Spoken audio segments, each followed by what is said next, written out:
السلام علیکم ورحمۃ اللہ تعالی وبرکاتہ۔ دوستو، امید ہے آپ سب بخیر و عافیت ہوں گے۔ مولا تعالی ہم سب کو صحت و عافیت اور نیک والی زندگی عطا فرمائے۔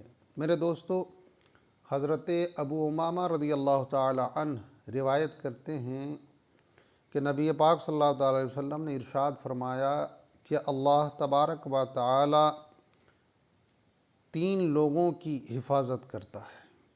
اللہ تعالیٰ کے ذمے میں ہے کہ 3 لوگوں کی حفاظت کرے۔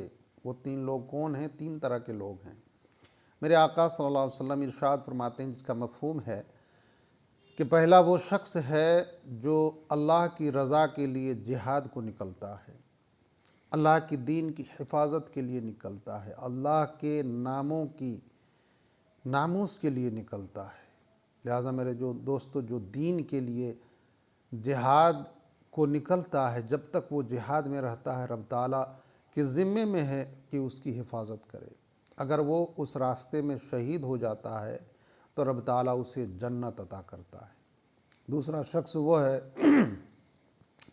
جو مسجد کی طرف صرف اس نیت سے قدم بڑھاتا ہے کہ وہ رب کو راضی کرے گا، رب کی رضا کے لیے، نماز پڑھنے کے لیے، قرآن کی تلاوت کے لیے، تسبیح کے لیے مسجد کی طرف چلتا ہے۔ تو ایسا بندہ بھی جب تک اس راستے میں ہے، رب کے ذمے میں ہے کہ اس کی حفاظت کرے۔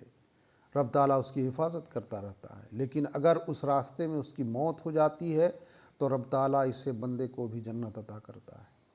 تیسرا شخص وہ ہے جو گھر میں داخل ہونے سے پہلے سلام کرتا ہے، اپنے گھر والوں کو سلام کرتا ہے۔ اگر گھر میں کوئی نہ ہو تو اپنے نبی کی موجودگی کا یقین کر کے کہ میرے آقا ہر جگہ، ہر گھر میں، ہر مومنوں کے دل میں موجود ہیں، یہ خیال کر کے سلام کرتا ہے، الصلاۃ والسلام علیک یا رسول اللہ۔ تو میرے دوستو، ایسے بندے کی بھی حفاظت رب تعالیٰ اپنے ذمے میں لیا ہوا ہے، اس کی حفاظت کرتا رہتا ہے جب تک بندہ اس راستے میں ہے۔ اگر گھر میں داخل ہونے سے پہلے سلام کیا، جب تک اس گھر میں رہے گا رب کی حفاظت میں رہے گا۔ لہٰذا آپ چاہتے ہیں کہ رب تعالیٰ ہماری حفاظت کرے تو ان پر عمل کیجئے۔ مولا تعالیٰ ہم سب کو کہنے سننے سے زیادہ عمل کی توفیق عطا فرمائے۔ السلام علیکم ورحمۃ اللہ۔